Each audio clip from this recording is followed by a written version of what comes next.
I'm Lindsay Alexander, and this is mybanktracker.com.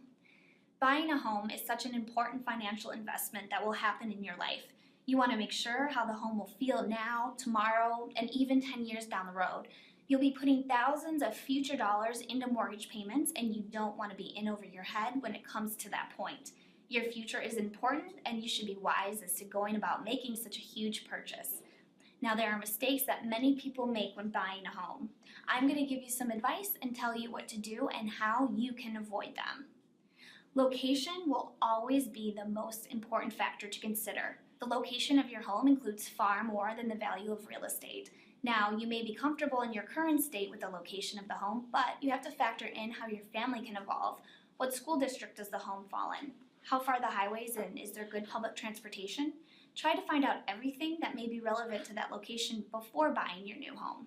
You may like to live close to parks, but frequent events at the park may cause heavy traffic near your home. See if your home could be in a flood zone.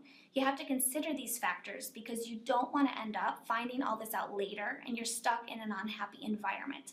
A good idea to consider is speaking to neighbors and people in town to find out daily affairs and all the quirks that come along with living there. Then there is the right house to buy and to sell. As with any investment, you have to keep in mind how much value you'll be getting out of the purchase.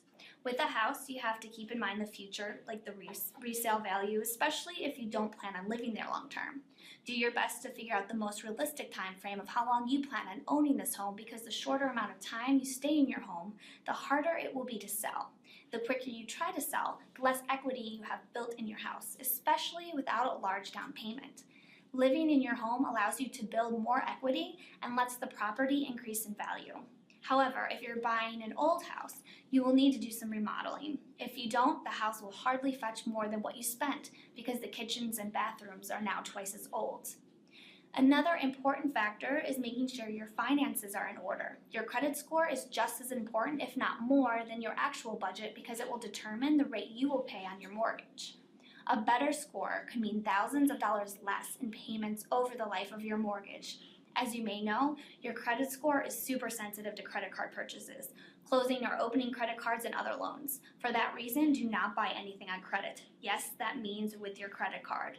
Once you have completed the loan application and until you have closed the sale, then it's safe to do so.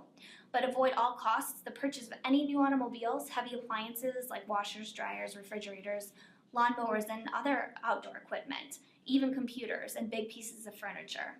Slight alterations in your credit ratio could cause your score to change and an underwriter will deny your loan. Finding the budget is also a major factor. Yes, the housing crisis and probably the entire dismal state of our economy came about because of people buying houses out of their reach. Just because you can afford the mortgage doesn't mean you can afford the home.